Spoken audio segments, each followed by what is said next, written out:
Hi folks, Bill McGrath here with my buddy Bob.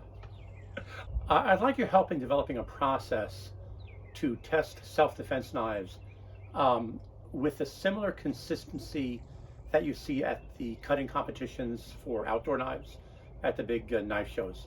And at those knife shows, you'll see a event that looks very much like it's based on the competition shooting courses, where they have a timed event with 7 to 10 stations, and they'll go across cutting different media.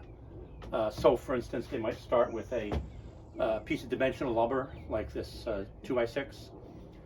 Then they'll cut it. How fast can they get through that? Then they'll have a piece of free hanging rope.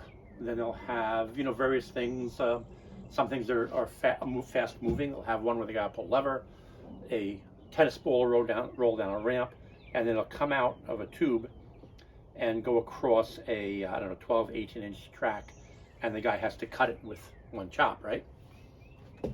And if he say he misses the tennis ball or has these 2 chops to go through it, this all takes time, and it takes away from adds on to his final time. But the idea is these are all competition choppers with certain parameters. The handle can be no longer than 5 inches.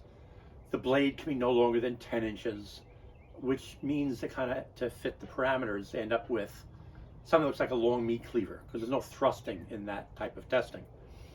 So what I want to do is develop something for self-defense knives. And I want to have it with weight divisions, so maybe 8 ounces or less, going up maybe in 2-ounce increments, up and up. So that would need obviously both cutting or chopping and the addition of thrusting. So the next video you see is going to be a very rudimentary test I came up with for testing thrusting ability. And I wanted something that was repeatable but also inexpensive.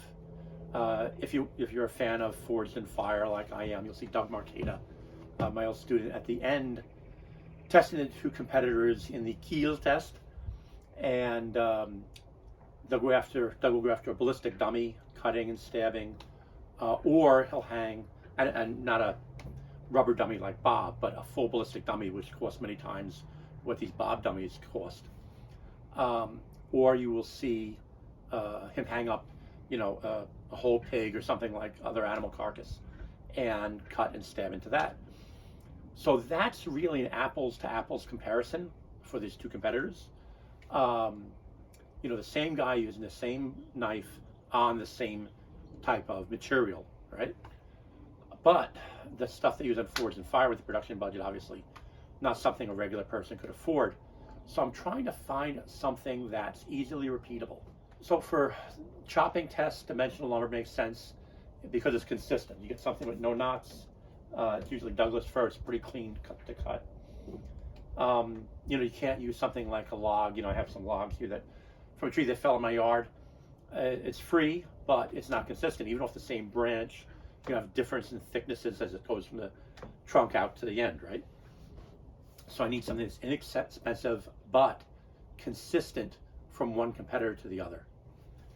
So thank you for your help. Look at my very rudimentary test on the box. And please, if you come up with something better, which I'd love to hear, please send it to me. Thank you, guys.